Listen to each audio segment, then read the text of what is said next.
आज के इस वीडियो में आपको ऐसी 5 बातें बताने वाला हूं जो अगर आपने कर ली तो मैं शर्त लगा सकता हूं कि देवी लक्ष्मी आपके घर आएंगी भी और रुकेंगी भी। और इस वीडियो के लास्ट में यह भी बताऊंगा कि देवी लक्ष्मी का वाहन उल्लू ही क्यों है। इसलिए इस वीडियो को आखिरी तक जरूर देखिए, बेहद इंटरेस्टिंग होने वाला है ये वीडियो। सबसे पहले सबसे साधारण बात से शुरुआत करते हैं। आप खुद सोचिए, क्या आप किसी ऐसे होटल में रहना पसंद करेंगे जहां कूड़ा बिखरा हो, गंदगी हो, बाथरूम साफ ना हो? देखो, अगर कोई 1000 रुपए का कमरा भी किराए पर लेता है ना, तो ये उम्मीद करता है कि सब साफ सुथरा मिले, बेडशीट साफ हो, बाथरूम साफ हो, बालकनी सब साफ होनी चाहिए। और कहीं अगर गलती से मक्खियां मच्छर दिख जाएं तो आग बबूला हो जाता है कि ये कैसा होटल बुक करा लिया, आज के बाद यहां आना नहीं है। देखो दोस्त, हम तो सिर्फ इंसान हैं, फिर भी रहने और रुकने के लिए सफाई पसंद करते हैं।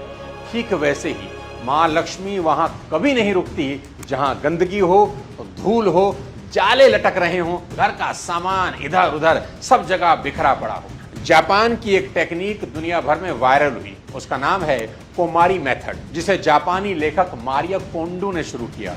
उनकी किताब the life changing magic of tidying up और नेटफ्लिक्स सीरीज ने पूरी दुनिया को यह सिखाया कि सफाई सिर्फ चीजें हटाने की नहीं, पॉजिटिव एनर्जी बुलाने का एक बहुत बड़ा प्रोसेस है।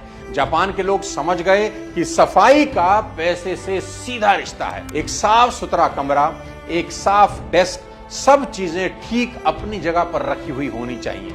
ये बात बड़ी छोटी है, लेकिन यही इनविटेशन कार्ड है महालक्ष्मी के लिए। और इतिहास भी यही कहता है, हर सफल इंसान अपने आसपास के सिस्टम और जगह को मेंटेन रखता है। धीरूभाई अंबानी से लेकर एपीजे अब्दुल कलाम तक उनका वर्क स्पेस हमेशा साफ और ऑर्गेनाइज रहता था, क्योंकि उन्हें पता था कि बाहर की सफाई ही अंदर के फोकस को जगाती है।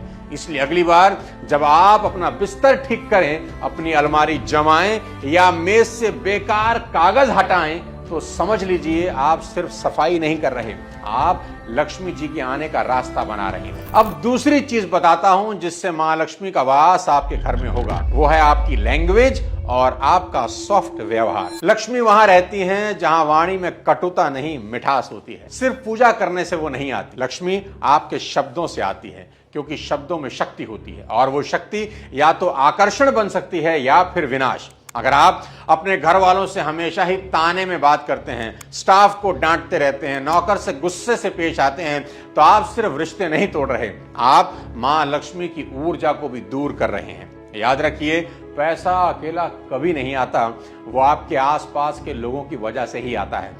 और लोगों से रिश्ता बनता है आपकी लैंग्वेज और आपके व्यवहार से। आपने अक्सर देखा होगा कि कोई दुकानदार बहुत तेज बोलता है, रूखा होता है, भले उसका सामान अच्छा भी क्यों ना हो, फिर भी ग्राहक नहीं आता। दूसरी ओर एक चाय वाला भी अगर मुस्कुराकर बोले, भाई साहब बैठिए, तो मन करता है रोज वहीं जाकर चाय पी जाए। यही फर्क है शुभ वाणी और नम्र व्यवहार का।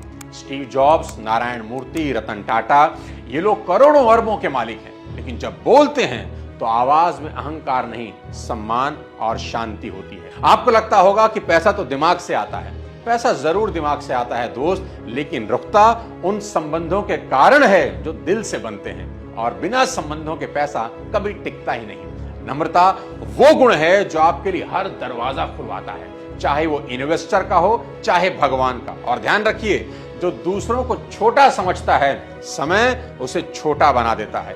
गाली देने वाला अमीर हो सकता है पर सुखी कभी नहीं होता, क्योंकि जहां कटुता है वहां कलह होती है, और जहां कलह होती है वहां लक्ष्मी एक पल के लिए भी नहीं रुकती। तो अगर आप चाहते हैं कि धन सिर्फ आपके बैंक अकाउंट तक सीमित ना रहे, बल्कि आपके जीवन में आनंद, संबंध और सम्मान भी लाए, तो सबसे पहले अपनी लैंग्वेज और व्यवहार में मिठास लानी होगी। देखो, पैसा वहीं आता है जहां 3 चीजें इकट्ठी हों, आपकी आदतें, आपकी सोच और आपके संस्कार।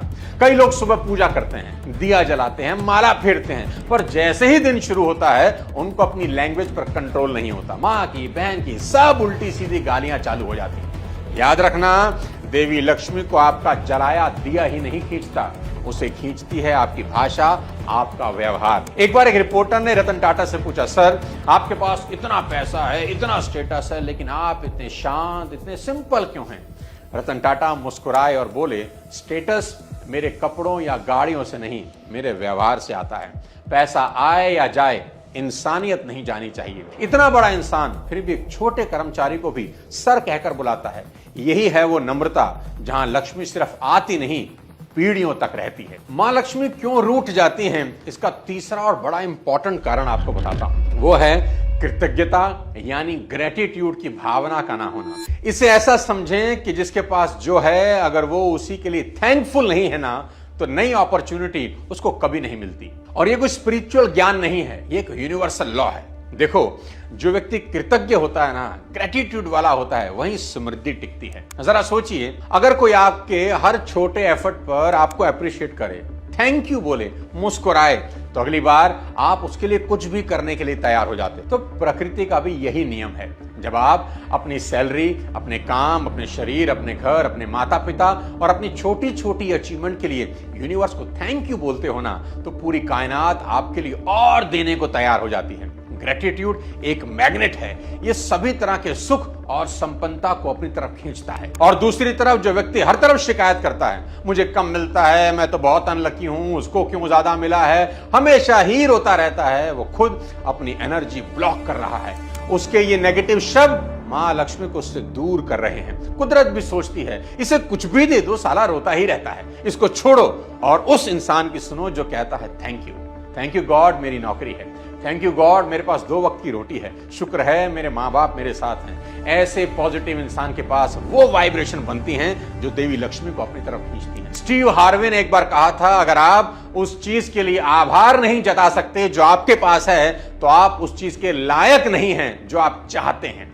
आपके पास भले ही आज 10,000 रुपए की तनख्वाह हो, लेकिन अगर आप उसके लिए थैंकफुल हैं, तो वही 10,000 रुपए आगे चलकर 1 लाख रुपए बन जाएंगे। और अगर आप हमेशा दुखी हो कि मेरे पास ये नहीं है, वो नहीं है, तो जो थोड़ा भी है ना, वो भी एक दिन चला जाएगा। तो याद रखना, हर दिन सोने से पहले जो आपके पास है, उसके लिए भगवान का दोनों हाथ जोड़कर शुक्रिया अदा करना, और फिर देखना कैसे यूनिवर्स आपकी फ्रीक्वेंसी बदल देगा। क्योंकि पैसा सिर्फ मेहनत से नहीं आता, पैसा आता है उस मन में जहां ग्रेटिट्यूड की भावना होती है। अब बताता हूं चौथी गलती जिसके कारण लक्ष्मी मां हमसे दूर हो सकती हैं। वो है कुछ नया सीखने की भूख का ना होना।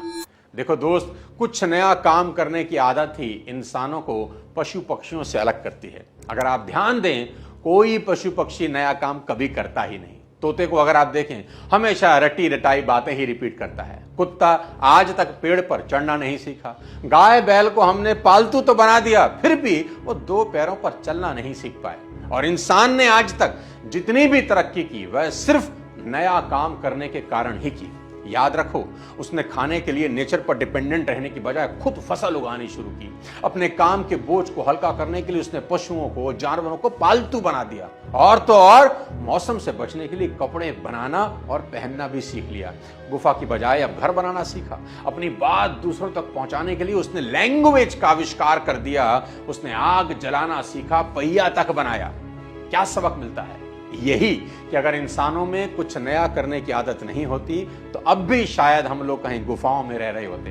दोस्तों, सक्सेस का कोई शॉर्टकट नहीं होता, पर अमीरी का एक ही शॉर्टकट होता है, और वो होता है नया काम करने की आदत। और जिस दिन तुमने ये मान लिया कि तुम्हें सब आता है, हमें सब पता है, उसी दिन से तुम्हारा पतन शुरू हो जाता है। आज का जमाना उन लोगों का नहीं जो डिग्री लेकर रुक गए। आज का जमाना उनका है जो हर दिन कुछ नया सीखने को तैयार है। लक्ष्मी कभी उस इंसान के पास नहीं रुकती जो कंफर्ट जोन में जीता है। वे तो उड़कर वहां जाती हैं जहां दिमाग हर दिन अपडेट होता है, अपग्रेड होता है। देखो आज की दुनिया, AI आ गया, चैट जीपीटी आ गया, लोग घर बैठे लाखों कमा रहे हैं, और इधर कुछ लोग सोच रहे हैं कि सरकारी नौकरी कब लगेगी। अरे भाई, दुनिया रॉकेट पर बैठ गई और तुम अभी भी बस पकड़ने में लगे हो। यह सही है कि लक्ष्मी जी को मेहनत करने वाला इंसान पसंद है, लेकिन सीखने वाला इंसान उससे भी ज्यादा पसंद है।